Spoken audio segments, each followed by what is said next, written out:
403 में देखिए आधा पढ़ाया गया था और आधा आपका अभी छूटा था। देखिए भाई 403 आपका ये निकाल लीजिए। आपका पहले 5 से 11 तक इधर समाप्त हो जाएगा, तब फिर आपका पीछे चला जाएगा, यानी कि इधर आपका बैक से पढ़ाया जाएगा शुरुआती दौर से।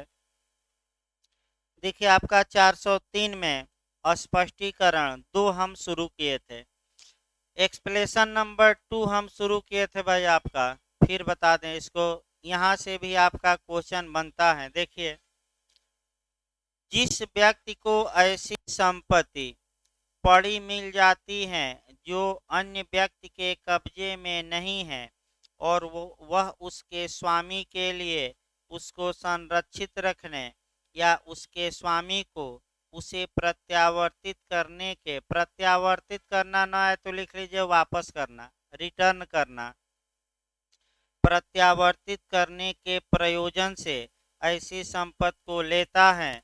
तो हम बताए थे अगर कोई पड़ी संपत्ति है, कोई वारिस नहीं है, वह प्रॉपर्टी किसी के कब्जे में नहीं है, संपत्ति कैसी होनी चाहिए, चल की अचल की दोनों। प्री के लिए अब तैयार करते रहे। चल हो, अचल नहीं, कैसी, चल हो तो क्या केवल उठा लेने से कोई अपराध हो जाता है कि नहीं? नहीं होता। लेकिन कौन सा शब्द रहेगा तो अपराध हो जाएगा? अपने लिए उठा लेता है। यही पॉइंट प्री में पकड़ना है। देखिए आगे, वह न तो बेईमानी से उसे लेता है और न बेईमानी से उसका दुर्विनियोग करता है और किसी अपराध का दोषी नहीं होगा, किंतु वह ऊपर परिभाषित अपराध का दोषी है यदि वह उसके स्वामी को जानते हुए या खोज निकालने का साधन रखते हुए अथवा उसके स्वामी को खोज निकालने और सूचना देने के युक्त साधन उपयोग में लाने और उसके स्वामी को उसकी मांग को समर्थन करने के लिए उस संपत्ति को युक्त समय तक रखने के पूर्व उसको अपने लिए विनियोजित कर लेता है, यानी कि मालिक को खोता ही नहीं या मालिक को बिना खोजे तुरंत उसका विनियोग विनियोग आपका दुर्विनियोग कर लेता है, मिसयूज कर लेता है, तो ऐसी दशा में वह आपराधिक दुर्विनियोग के लिए दंड का भागी होगा। तो मैं बताया था कि संपत्ति पाइए तो युक्त साधन लगाकर युक्त समय तक मालिक को क्या करिए, खोजिए। फिर एक क्वेश्चन प्री का युक्त आपका जो ये युक्त जो आपका समय होगा वह क्या होगा, तथ्य का प्रश्न होगा कि विधि का प्रश्न होगा? तो ये कैसा प्रश्न होगा, तथ्य का कि विधि का? पूछा जा चुका है, तथ्य का। ऐसी दशा में युक्त साधन क्या है, युक्त समय क्या है, अभी बताया गया। ये किसका प्रश्न होगा, फैक्ट का कि ला का? तो फैक्ट का, यानी कि न्यायालय प्रत्येक मामले में परिस्थितियों को देखते हुए ये निर्धारित करेगा कि क्या उचित समय आपका माने उचित समय तक खोजा गया कि नहीं, या खोजने के जो साधन अपनाए गए वह उचित थे कि नहीं। अंतिम देखिए, इसमें यह आवश्यक नहीं है कि पाने वाला यह जानता हो कि संपत्ति का स्वामी कौन है या यह कि कोई व्यक्ति उसका स्वामी है। यह पर्याप्त है कि जब वह मिसयूज कर रहा है उसे विश्वास नहीं है कि वह संपत्ति उसकी है, या गुड फेथ में वह विश्वास नहीं करता कि वह उसका स्वामी नहीं है। यानी कि इसका मतलब कुल मिलाकर एक लाइन हुआ कि जो व्यक्ति संपत्ति पाया है उसे विश्वास नहीं है कि वह उसकी है। इसका मतलब ये हुआ कि वह जानता है कि वह संपत्ति उसकी नहीं है, किसकी है, दूसरे की। तो इस प्रकार अब जो एलेस्टेशन है आपका, एलेस्टेशन से क्वेश्चन बनते हैं और यहाँ आपका देखिए कौन से उदाहरण से क्वेश्चन बनेंगे उसको आप अंडरलाइन कर लीजिए। बेयर एक्ट, वैसे आईपीसी ज़्यादातर बेयर एक्ट से भी पढ़ी जाती हैं, 70% बेयर एक्ट से और एक्स्ट्रा आपका 30% ही व्याख्या से कंपटीशन में पढ़ी जाती हैं। देखिए भाई, आपका किसी में आपका पूछा जाता है, क को राजमार्ग पर 1 रुपया पड़ा मिलता है, यह न जानते हुए कि वह रुपया किसका है, क रुपया उठा लेता है, तो तुरंत बताइए। कोई सामान पड़ा है, सामान चल संपत्ति है, आप उठा लिए, तो क्या किसी अपराध के दोषी होंगे? नहीं। और यही शब्द दे देता, अपने लिए उठा लेता है, तब क्या होता? कौन सा अपराध? चलिए अगला देखिए भाई। क को सड़क पर एक चिट्ठी पड़ी मिलती है, जिसमें एक बैंक नोट है। उस चिट्ठी में दिए हुए निर्देश और विषय वस्तु से उसे ज्ञात हो जाता है कि वह नोट किसका है, और वह उस नोट का मिसयूज कर लेता है, विनियोग कर लेता है। तो आप लोग खुद बताइए, जब मालिक को जान लिए, पता पा लिए, तो नोट मालिक को वापस कर देते कि खुद ही पकौड़ा जिलेबी खा लेते? और यहाँ क्या किया? खुद ही क्या खा लिया भाई? टिकिया और आपका समोसा भी, थोड़ा उदाहरण चेंज किया जाए, गोलगप्पा भी आपका याद रखिए। यानी कि टिकिया खा लिया, गोलगप्पा खा लिया, जिलेबी खा लिया, दही खा लिया, रायता खा लिया, जो भी खा ले, तो भाई जब मालिक को जानते हो तो मालिक को लौटा दो, और नहीं लौटाओगे तो तुम दंड के क्या होगे? भागी। अगला देखिए। वाहक दे एक चेक क को पड़ा मिलता है, क उस व्यक्ति के संबंध में जिसका चेक खोया है कोई अनुमान नहीं लगा सकता, किंतु उस चेक पर उस व्यक्ति का नाम लिखा है जिसने वह चेक लिखा है। क यह जानता है कि वह व्यक्ति क को उस व्यक्ति का पता बता सकता है जिसके फेवर में चेक लिखा गया है। अब खोजा है नहीं और चेक जाकर भजा लिया, तो बताइए आपराधिक दुर्विनियोग किया कि नहीं किया? क्योंकि आप चेक वाले को जब जानते हैं तो चेक जाकर क्या करिए? उसको वापस करिए। डी देखिए, डी से क्वेश्चन ज़्यादा बनता है भाई। ए और बी और डी तीन आपका याद रखना अच्छे से। क देखता है कि यह की थैली जिसमें धन है यह से गिर गई है। क वह थैली यह को प्रत्यावर्तित करने के आशय से उठा लेता है। यानी कि इसका मतलब कि उठाते समय बेईमानी का आशय था कि नहीं? बताइए तो। बेईमानी का प्रत्यावर्तित करने, मैं वापस करने, तो कि उठाते समय थैली बेईमानी का आशय था? नहीं। लेकिन बाद में 2 मिनट बाद उसका मन बदल जाता है कि ये तो भाई भूल गया, थैली गिर गई, चलो अब पकौड़ा खा लेंगे या मिसयूज कर लें थैली के धन का। तो कौन सा अपराध किया? आपका आपराधिक दुर्विनियोग। देखिए आपका अगला देखिए। क को एक थैली जिसमें धन है पड़ी मिलती है, वह नहीं जानता है कि वह किसकी है। उसके पश्चात उसे यह पता चल जाता है कि वह यह की है, और वह उसे अपने उपयोग के लिए विनियुक्त कर लेता है। यानी कि थैली पड़ा मिली, नहीं जानता किसका है, तो पहले मालिक को खोजे कि अपने लिए यूज कर ले। और यहाँ क्या है? अपने लिए बिना मालिक को खोजे क्या कर लेता है? यूज। तो कौन सा अपराध किया? आपराधिक दुर्विनियोग। अगला देखिए। आपका क को एक मूल्यवान अंगूठी मिलती है। अब आपका कह सकते हैं कि ए को एक मूल्यवान अंगूठी मिलती है रास्ते में, वह उठा लेता है, मालिक को नहीं खोता, तुरंत सुनार के पास जाता है, बेचकर पैसा लेता है और पकौड़ा खा लेता है। भाई मोबाइल भी खरीद सकता है, मोबाइल खरीद लेता है। तो क्या ए ने कौन सा अपराध किया? आपराधिक दुर्विनियोग। अब एक दो और आपका समस्या देखा जाए भाई। देखिए समस्या ये बनी है कि ए एक व्यक्ति है, वह जा रहा था, उसका पर्स गिर गया।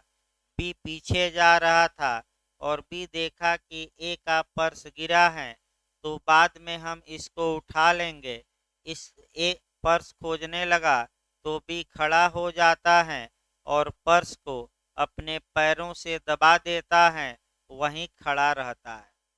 अब इसमें कौन सा अपराध हुआ यही पूछा गया है, टेक्निकल क्वेश्चन। यहाँ थोड़ा समस्या ये है कि संपत्ति को अभी रंच मात्र भी हटाया नहीं गया, लेकिन हटाने के लिए छुपाया जरूर गया है, तो ये चोरी न होकर चोरी का प्रयास होगा। याद रखिएगा, अगर ऐसा क्वेश्चन आए तो आपको क्या मारना है, अटेम्प्ट टू थेफ्ट, यानी कि उसका एक आदमी अपना सामान खोज रहा है और आप क्या किए हैं, पर से दाबे हैं, यानी कि आपका इरादा है कि जैसे ही खोजने वाला हटे तो हम क्या करें, इसको लेते जाएंगे। तो ये जो आपका कहीं मिलेगा नहीं बेरक में भाई, ये कंसेप्चुअल क्वेश्चन है जो ना तो किताब में मिलते हैं ना बेरक में, और इसको कवर करने के लिए कुछ आपको अपना दिमाग भी लगाना पड़ेगा, ये नहीं कि हम सब कुछ बता देंगे।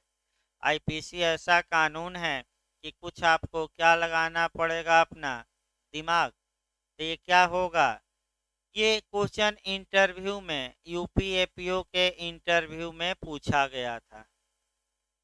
404 देखिए, 404 अभी हमेशा पूछी जा रहे हैं, अभी झारखंड में भी पूछी गई। ऐसी संपत्ति का बेईमानी से दुर्विनियोग जो मृत व्यक्ति की मृत्यु के समय उसके कब्जे में थी। तो क्वेश्चन ये बनता है कि मृत व्यक्ति के कब्जे में की संपत्ति का बेईमानी से दुर्विनियोग करना कौन सी धारा के तहत अपराध होगा, 404 के तहत। एक उदाहरण देखिए, एक एक्सीडेंट होता है, ए मर जाता है, ए के हाथ में अंगूठी है, बी आता है, अंगूठी निकाल कर चला जाता है, तो कौन सा अपराध किया, चोरी की, लूट की, उद्यापन की, आपराधिक दुर्विनियोग। आपराधिक दुर्विनियोग क्यों चोरी नहीं किया, इस बिंदु पर पहले आइए। चोरी इसलिए नहीं किया क्योंकि चोरी के लिए यह आवश्यक है कि वस्तु किसी के कब्जे में हो और मृत व्यक्ति किसी संपत्ति पर कब्जा नहीं रख सकता। जो व्यक्ति मर गया है केवल जिंदा व्यक्ति रख सकता है, मृत व्यक्ति किसी संपत्ति पर कब्जा नहीं रख सकता। वह संपत्ति लावारिस मानी जाएगी। अगर चल संपत्ति है, चाहे बैग हो, अंगूठी हो, चैन हो, जो भी हो, घबराना नहीं है, सबको लेकर भगा देना है। और कौन सा अपराध एक लाइन में करा देना है, 404 में, आपराधिक दुर्विनियोग। ये भी क्वेश्चन आपका सेक्शन वाइज बनता है। और आपका देखिए, अगर सामान्य आदमी ऐसा करता है तो दंड कम है, 3 वर्ष। और अगर आपका लिपिक या सेवक करते हैं, यानी कि मृतक के क्लर्क या सर्वेंट करते हैं ऐसा कि मालिक मर गया और मालिक की संपत्ति लेकर क्या किए, उसके हाथ होत में जो था या बैग वैग में था, फरार हो गए, तो सेवक या लिपिक करेंगे तो थोड़ा दंड की मात्रा बढ़ेगी। और कितना, 7 वर्ष। तो इस प्रकार दृष्टांत भी देख लिया जाए भाई। य के कब्जे में फर्नीचर और धन है, तो आप लोग बताइए, फर्नीचर चल संपत्ति है कि अचल, चल। और धन, पैसा वैसा, चल। हाँ, उसका सेवक, हाँ वह मर जाता है, मैंने ये यह मर जाता है, उसका सेवक क उस धन के किसी ऐसे व्यक्ति के कब्जे में आने से पूर्व जो ऐसे कब्जे का हकदार है बेईमानी से उसका दुर्विनियोग करता है, कौन ने इस धारा में परिभाषित अपराध किया है, क्योंकि मृत व्यक्ति की संपत्ति को क्या किया है, मिसयूज। अब आइए आपका क्रिमिनल ब्रीच ऑफ ट्रस्ट देखा जाए, यानी कि आपराधिक न्यास भंग के विषय में। यहाँ से भी केवल प्री में ही ज़्यादा क्वेश्चन बनता है, कुछ समस्यात्मक क्वेश्चन बनते हैं। जो समस्यात्मक क्वेश्चन बनते हैं, आपका दृष्टांत एक तो बन जाता है और दूसरा कभी काल सेक्शन बन जाते हैं। 3-4 पॉइंट याद रखना है, एक तो एलस्टेशन और दूसरा कुछ सेक्शन 405 से लेकर 409। पहले इसकी भूमिका देखिए भाई। क्रिमिनल ब्रीच ऑफ ट्रस्ट यानी कि आपराधिक न्यास भंग जब भी पढ़िए तो इसको कहते हैं गबन भी कहते हैं, गबन या अमानत में खयानत डालना। फिर एक बार याद रखिए, इसी अपराध को हम क्या कहते हैं? गबन या अमानत में खयानत डालना या विश्वासघात करना। यानी कि एक व्यक्ति दूसरे पर विश्वास किया और दूसरा व्यक्ति विश्वासघात किया, तो इसी को हम क्या कहेंगे? एक लाइन में, क्रिमिनल ब्रीच ऑफ ट्रस्ट। जैसे प्रधान जी को 5 करोड़ जारी हुआ कि वह गांव में क्या बनवाएंगे? रास्ता। और प्रधान जी 4 व्हीलर खरीद लिए और उसी पैसे से तो उन्होंने कौन सा अपराध किया? चोरी नहीं की, बल्कि सरकार ने उस पर विश्वास किया था। दूसरा उदाहरण, बैंक में आप पैसा जमा किए, विश्वास किए कि बैंक वाला हमें लौटा देगा, और बैंक वाला लेकर क्या हुआ? भाग गया, तो कौन सा अपराध किया? गबन। तीसरा, मान लीजिए कि बखाड़ा में बाढ़ आ गई, एक लड़का अपने मित्र को आपका सिलेंडर रख के गया और मित्र मित्र ना रहा, तो आपका सिलेंडर बेच उच के पकौड़ा खा लिया। बखाड़ा में भाई ऊपर नहीं नीचे आती है बाढ़, नीचे। और बाढ़ के बाद आपका डेंगू फैलता है, तो आप लोग भी सतर्क रहिए। प्रयागराज में बहुत तेज डेंगू फैला है, बच कर रहिए। कई लोग कोचिंग के भी शिकार हो गए। तो भाई, इलाके में बाढ़ के बाद ये अमूमन मच्छर पैदा होते हैं और डेंगू फैलता है। इसीलिए कोचिंग में भी 2-2 3-3 दिन पर लगातार ब्लीचिंग पाउडर डाला जाता है, ताकि मच्छर ओछर से थोड़ा क्या रहे? दूरी बनी रहे। तो आपका अगला क्वेश्चन, अगला आइए देखा जाए, जो टेक्निकल बनता है। LIC में जमा किए, बैंक में जमा किए, सरकार के यहाँ जमा किए, अमीन साहब वसूले पैसा, भू राजस्व अपने खाते में जमा कर दिए, सरकार के खाते में नहीं जमा किए। यानी कि कुल मिलाकर जिस व्यक्ति को, हाँ एक और क्वेश्चन भाई, तब आगे बढ़ा जाए।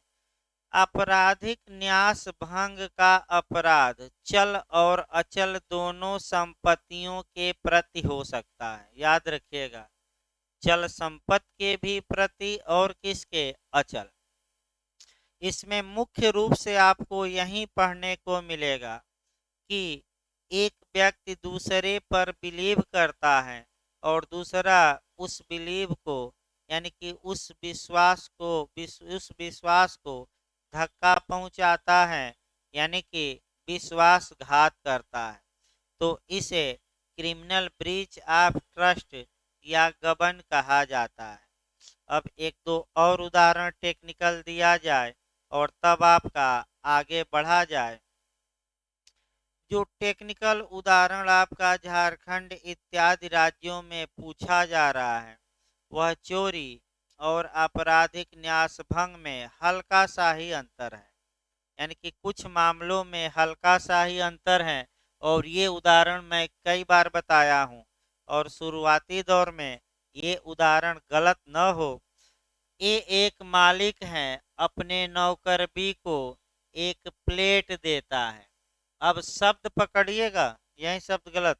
अगर ये देखी देख रेख के लिए दिया देता है, देख रेख के लिए नष्ट किया है, नष्ट किया है मैंने ट्रस्ट किया है, ट्रस्ट किया है मतलब मालिक ने बी पर क्या किया है? विश्वास।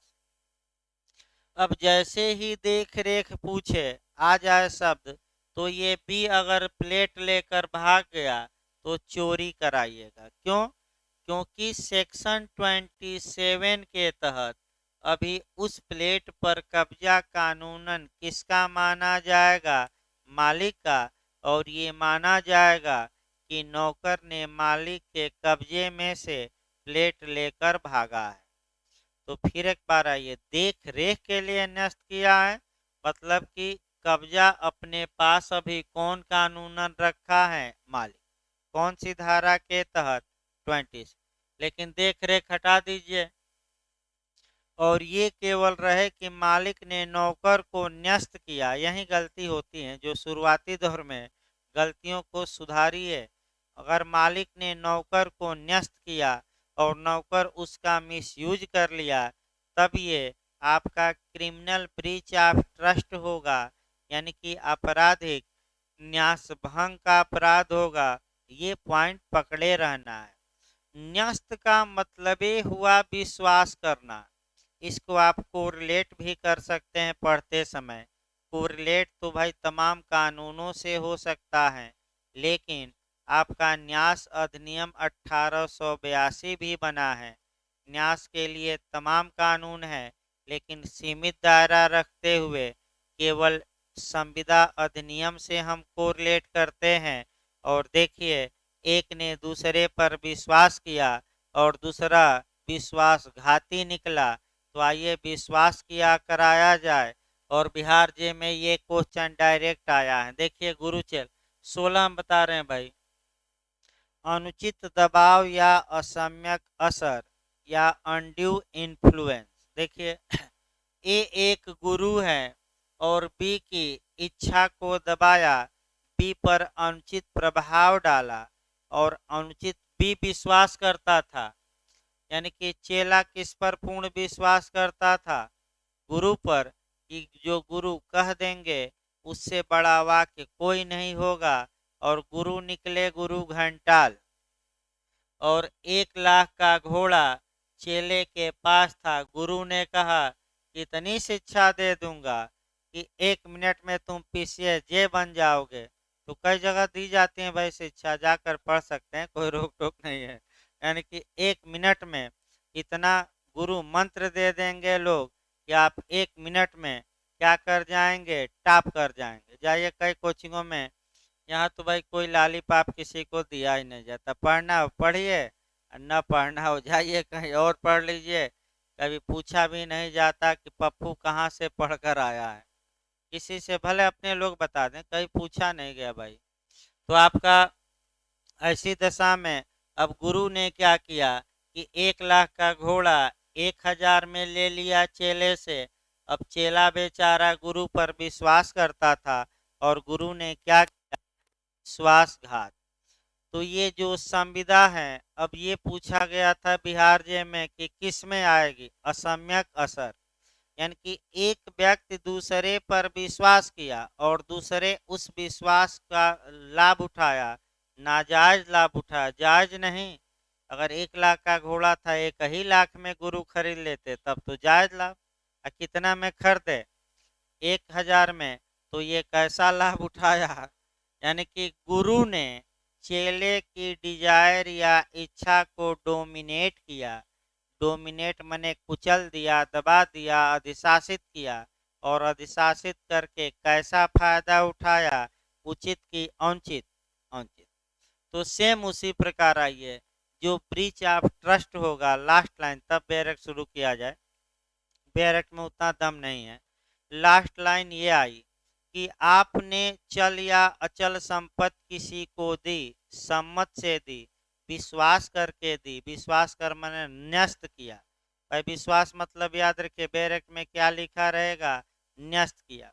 और वह आदमी विश्वासघात किया। यानी कि आपने दे, जैसे कि मान लीजिए आपका मित्र भी है, आपने कहा कि 1 लाख दे रहा हूँ, हमारे खाते में जमा कर देना। वह 50,000 अपने खाते में जमा किया और 50,000 आपके खाते में। तो जिस प्रकार न्यास का निर्वहन करना चाहिए उस प्रकार नहीं किया और क्या कर दिया? विश्वासघात। तो कौन सा अपराध वह किया मित्र? आपराधिक न्यास। LIC में जमा करिए, भविष्य निधि में करिए, आपका PF में करिए, कहीं भी कंपनियों में करिए, बैंक में करिए पैसा, या सरकारी खजाने में करिए। अगर मिसयूज होता है, आपने विश्वास किया है, तो एक लाइन, वह अपराध क्या होगा? आपराधिक न्यास भंग। अब अंतिम यहाँ जानना है, तब बैरक शुरू किया जाए। जिस पर जितना विश्वास किया जाएगा, यानी कि व्यक्तियों को जिस पर जितना विश्वास होता है, अगर वह व्यक्ति विश्वासघात करता है तो उस हिसाब से दंड की मात्रा क्या होगी? बढ़ेगी। तो सबसे ज़्यादा विश्वास किस पर किया जाता है भारत में? बैंकों पर। तो बैंक वाले घोटाला कर दिए तो अधिकतम आजीवन कारावास है। माने आपका बैंकों पर ही विश्वास लोग करते हैं।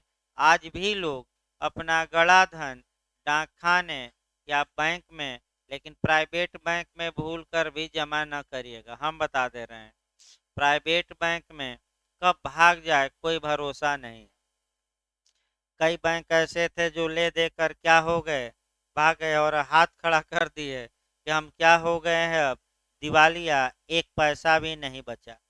तो आइए, आपका भूमिका बंद गई। इतना अगर कंसेप्ट क्लियर रहेगा तो गलती होने की संभावना नहीं रहेगी। अब देखिए भाई, आपका 405 आपराधिक न्यास भंग। जो कोई संपत्ति या संपत्ति पर, हाँ याद रखिए, संपत्ति मतलब कौन सी संपत्ति यहाँ हम बताए हैं। आपराधिक न्यास भंग की संपत्ति के विरुद्ध अपराध है, चल अचल दोनों, इनमें से कोई नहीं, दोनों मार कर आएगा। फिर एक बार याद करिए तो, चोरी की संपत्ति के विरुद्ध अपराध है, चल, उद्यापन दोनों, लूट दोनों, डकैती दोनों। आपराधिक दुर्विनियोग हम किसका केवल बताए थे, चल का। और आपका आपराधिक न्यास भंग किसका बता रहे हैं, दोनों का। कम से ऐसा भी क्वेश्चन आपका, एक क्वेश्चन ऐसा बनता है। देखिए आगे, जो कोई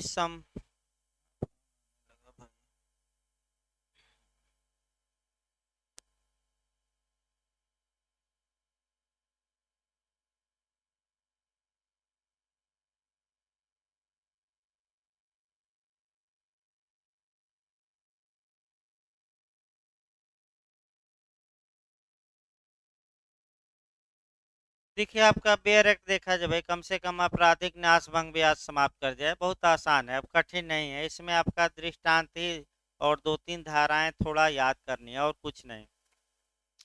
जो कोई संपत्ति पर या संपत्ति पर कोई भी अख्तियार, अख्तियार माने अधिकार, ना है तो लिख लीजिए, अख्तियार मतलब क्या, अधिकार, किसी प्रकार अपने को न्यस्त किए जाने। अब न्यस्त किए जाने मैं लगातार बता रहा हूँ, न्यस्त किए जाने का मतलब क्या, विश्वास, विश्वास किए जाने माने ट्रस्ट, ना है तो लिख लीजिएगा। न्यस्त किए जाने का मतलब क्या हुआ, विश्वास, ट्रस्ट, बिलीव। और अख्तियार का मतलब क्या हुआ, अधिकार। न्यस्त किए जाने पर उस संपत्ति का बेईमानी से मिसयूज कर लेता है या उसे अपने उपयोग के लिए परिवर्तित कर लेता है, या जिस प्रकार न्याय का निर्वहन करना है उसके विपरीत न्यास मने न्यास का निर्वहन करता है, या अन्य व्यक्ति से ऐसा जानबूझकर करना सहन करता है। यानी कि हमने बताया कि जिस प्रकार न्यास करना है, यानी कि जाकर हमारे खाते में जमा करना और जाकर आधा पैसा अपने खाते में कर लिया। तो जिस प्रकार न्यास कहा गया था कि ऐसे पैसे का यूज करना, उससे भिन्न किया कि उसी प्रकार किया, भिन्न किया। तो भिन्न किया तो कौन सा अपराध किया, क्रिमिनल ब्रीच ऑफ ट्रस्ट। इसके बाद आपका दृष्टांत पढ़ना रहता है। देखिए, को एक मृत व्यक्ति की विल मतलब वसीयत, ना तो लिख लीजिएगा भाई, ये एक मृत व्यक्ति की विल का निष्पादक होते हुए, एग्जीक्यूटर होते हुए, एग्जीक्यूटर का मतलब ये हुआ कि ए को यह कार्य सौंपा गया है कि वह वसीयत के अनुसार संपत्ति का बंटवारा करे। यानी कि मान लीजिए बी मर गया और बी ने वसीयत लिखी और वसीयत में ए को निष्पादक नियुक्त किया और ए को निर्देशित किया कि जो मेरी ये संपत्ति है उसका कैसे तुम बंटवारा करना और कितने लोगों को कितना देना। तो आप लोग बताइए, बी ने ए पर मरने से पहले विश्वास किया था कि नहीं, और ए क्या काम किया कि जिस हिसाब से वसीयती संपदा का बंटवारा करना था उस हिसाब से नहीं किया। यानी कि ए ने क्रिमिनल ब्रीच ऑफ क्या किया, ट्रस्ट। किसके विश्वास को धक्का पहुंचाया, जो अब जिंदा है कि मर गया है, मर गया है। अब आगे बताने की आवश्यकता ही नहीं है, पूरा तो बता दी, आगे बताने की आवश्यकता ही नहीं। अगला देखिए, दूसरा को भंडागारिक है, तो भंडागारिक पर भी देख लीजिए। ए एक भंडागारिक है, बी हरिद्वार जा रहा है, बी भंडागारिक के पास अपना सिलेंडर रखा और चीजें रखा, कहा कि हम हरिद्वार से 15 दिन में आ जाएंगे, टीका उका लगाकर, चंदन लगाकर, साफा बांध के, मैंने पूरे तरह से क्या हो के पाक साफ होकर, यानी कि पूरी तरह अपने पापों को क्या करेंगे, गंगा में धोकर आ जाएंगे, तब ये सिलेंडर और इत्यादि हमें क्या करना, दे देना। और पता लगा कि जो भंडागारिक है, यानी कि जो आपका सामान रखते हैं, वह बीच में ये सब सिलेंडर वलेंडर क्या किया, बेच दिया कि रखा। सब विश्वास किया गया कि नहीं जाते समय, तो विश्वासघात किया कि नहीं भंडागारिक किया, तो कौन सा अपराध किया आप लोग खुद ही अब बताएंगे। आप अधिक अधिक कलकत्ते में निवास करता है, तो ये भी नहीं आपका पढ़ना है। पिछले दृष्टांत में बेईमानी से, तो ये भी नहीं पढ़ना है।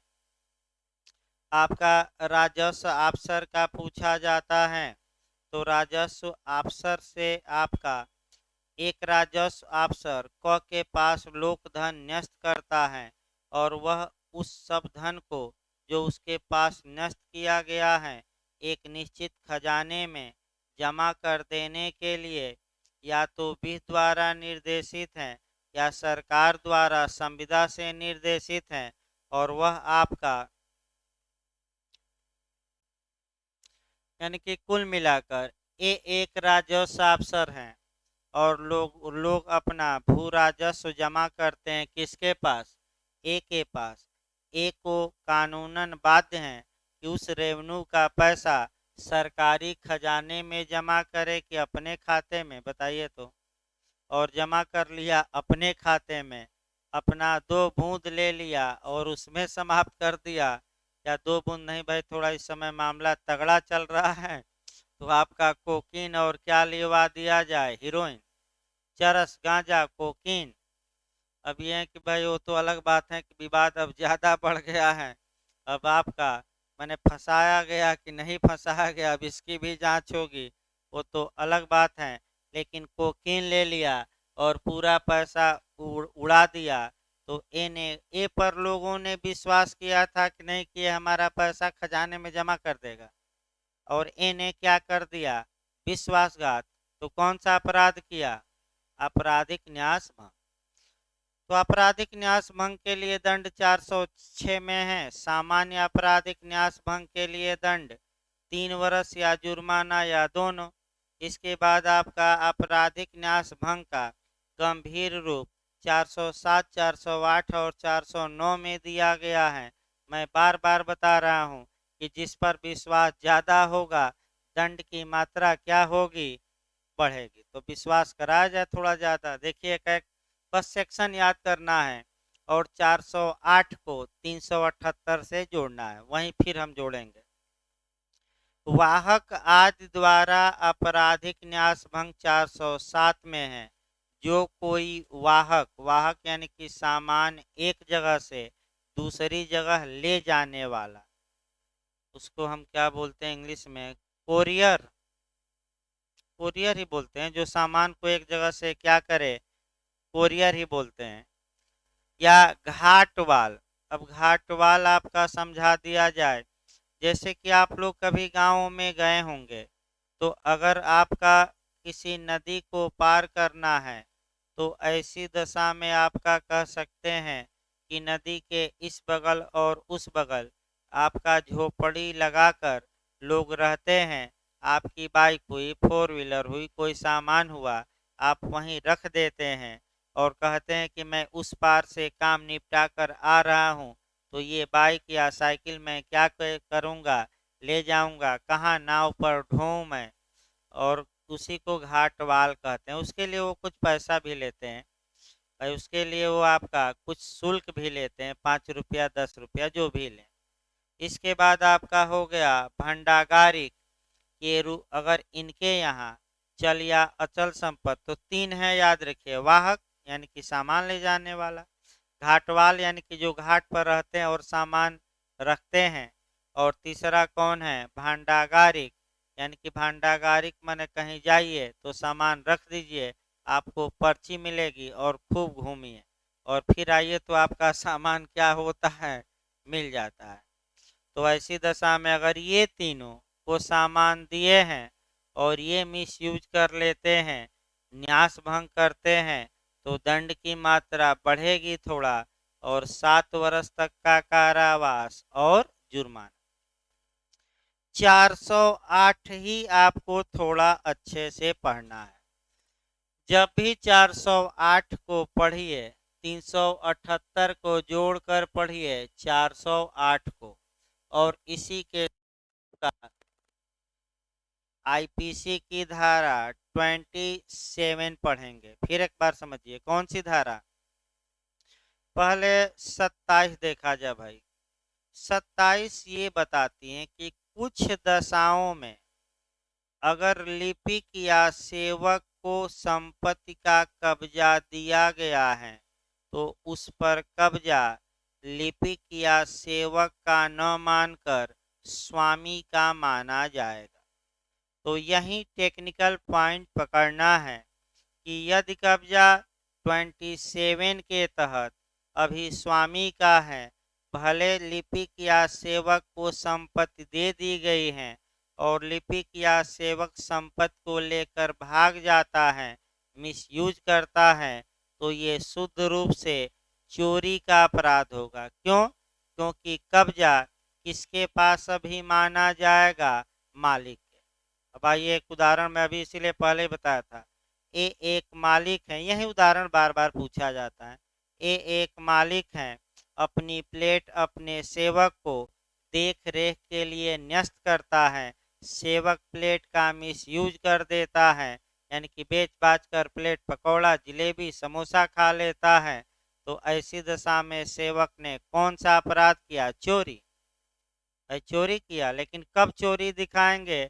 जब देख रेख शब्द, देख रेख का मतलब ये हुआ कि मालिक ने कब्जा सेवक को तो दिया, लेकिन कानूनन धारा 27 के तहत वह कब्जा अभी भी किसका माना जाएगा?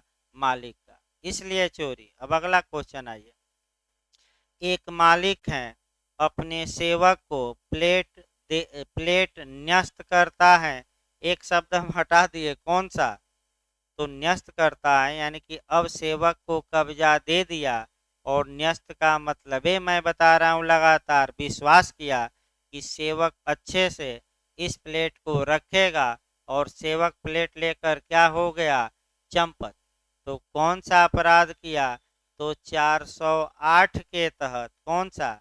आपराधिक न्यास भंग। किस सेक्शन में जाएगा वह मैं बता रहा हूँ, 408। भाई अच्छे से देखिए, अब सही रहेगा आपका, अब पढ़ना सही रहेगा, क्योंकि कॉन्सेप्ट बिल्कुल क्लियर होना चाहिए। देखिए, जो कोई लिपिक या सेवक होते हुए या लिपिक या सेवक के रूप में नियोजित होते हुए और इस नाते किसी प्रकार संपत्ति या संपत्ति पर कोई भी अख्तियार अपने में न्यस्त होते हुए उस संपत्ति के विषय में आपराधिक न्यास भंग करेगा, वह दोनों में से किसी भांति के कारावास से जिसकी अवधि 7 वर्ष तक हो सकेगी और जुर्माने से दंडित होगा। यानी कि वाहक घाटवाल भंडागारिक धारा 407 और लिपिक या सेवक न्यास भंग करता है तो 408। लेकिन याद रखिए, फिर मैं बता रहा हूँ बार बार, देख रेख के लिए न्यस्त किया गया है तो चोरी कराइएगा सेवक द्वारा, और केवल न्यस्त किया गया है तो 408 के तहत आप क्या कराएंगे? Criminal breach of trust. अब आइए अंतिम धारा, आज की सबसे ज़्यादा जिस पर विश्वास किया जाता है वह कुछ लोग हैं, और उनका उल्लेख कहाँ दिया गया है? 409 में। अगर वह विश्वासघात करते हैं तो दंड की मात्रा क्या हो जाएगी? थोड़ा और अधिक। तो देखिए कौन कौन है जिस पर ज़्यादा विश्वास किया जाता है। लोक सेवक द्वारा या बैंकर या व्यापारी या अभिकर्ता द्वारा आपराधिक न्यास भंग। देखिए, जो कोई लोक सेवक के नाते यानी कि पब्लिक सर्वेंट, तुरंत दिमाग में उल्लेख करना है लोक सेवक कहाँ परिभाषित है, तो आपका 21 में। तो बताइए प्रधान जी लोक सेवक हैं कि नहीं? अब प्रधान जी गबन करते हैं तो कौन सी धारा लागू होगी? 409। याद रखिएगा, लोक सेवक हैं, डीएम गबन करता है तो कौन सी धारा? 409। देखिए आपका लोक सेवक, बैंकर यानी कि बैंक वाले गबन कर देते हैं तब भी कौन सा सेक्शन अप्लाई होगा? 409। व्यापारी, आपने व्यापारी पर विश्वास किया, वहीं विश्वासघात किया, तब कौन सी धारा? 409। फैक्टर, फैक्टर माने एक तरह से दलाल ही होते हैं। फैक्टर, दलाल, अटार्नी, अटार्नी मतलब कि अधिवक्ता साहब पर आपने विश्वास किया और वकीले साहब क्या कर लिए? विश्वासघात। तो वकील साहब पर कौन सी धारा लगेगी? 409। वैसे भी जल्दी दंड नहीं मिलता। अब क्यों नहीं मिलता? क्योंकि मुकदमा वकील साहब का है तो विपक्षी लड़ेगा नहीं, बाद में सब सुस्त पड़ जाता है, तमाम अपराध हुए, वकील साहब फंसे, लेकिन अंत में ज़्यादातर 99% मामलों में वकील साहब संदेह का लाभ ही पा जाते हैं, जल्दी फंसते नहीं। ये शाश्वत सत्य है। 1% ही कभी काल सजा हो जाती है, लेकिन जल्दी होती नहीं, क्योंकि वकील साहब का आपका काफ़ी चतुर होते हैं। तो भाई चतुराई आपका, देखिए अगला, यह अभिकर्ता, अभिकर्ता यानी कि आपका एजेंट। तो फिर याद रखिए, अगर कोई लोक सेवक है, बैंक वाला है, व्यापारी है, फैक्टर, फैक्टर मैंने कमीशन खोर कहना है तो आपका क्या होता है? कमीशन खोर। कमीशन खोर मैंने बेचवाओ तो हम क्या देंगे? जैसे प्लाट उलाट बेचवाते हैं लोग तो 2 पैसा 2% कमीशन देंगे, तो उसी को कहा जाता है फैक्टर। दलाल, यानी कि ये भी दलाल भी बेचवाता ही है, दलाली करता है। जैसे विवाह में दलाली हो गई आपका भाई, विवाह में भी दलाली करा दिया जाए। मान लीजिए एक लड़के का विवाह नहीं हो रहा था, फिर लड़के वाला पंडित जी से मिला और कहा कि पंडित जी, इस कोरोना काल में हमें पार करा दीजिए बैतरणी क्यों पार करा दीजिए? क्योंकि मित्रों को पार्टी नहीं देनी पड़ेगी, धीरे से विवाह हो जाएगा, सब कुछ बच ही जाएगा और कुछ दहेज की रकम में से हम आपको दलाली दे देंगे। तो ये जो विवाह में दलाली की संविदा है, ये पब्लिक पॉलिसी के विरुद्ध है और विवाह जब करा दिए पंडित जी तो 1 पैसा कानूनन वसूलने के हकदार नहीं होंगे, क्योंकि ये सेक्शन 23 कॉन्ट्रैक्ट में पब्लिक पॉलिसी या लोक नीति के क्या है? विरुद्ध। विवाह में दलाली नहीं, विवाह स्वेच्छा से कराइए। वैसे भी दलाली भाई ले लेते हैं कुछ लोग। इसके बाद कौन है आपका? अटार्नी और अभिकर्ता। यानी कि कुल मिलाकर ये जो लोग हैं, अगर ये गबन किए हैं तो दंड की मात्रा थोड़ा बढ़ जाएगी और दंड की मात्रा क्या होगी? आजीवन कारावास, अधिकतम हो सकती है, यानी कि काफ़ी अधिक है। अधिकतम कितना हो सकता है? या 10 वर्ष तक का कारावास, यानी लेकिन अधिकतम कितना हो सकता है?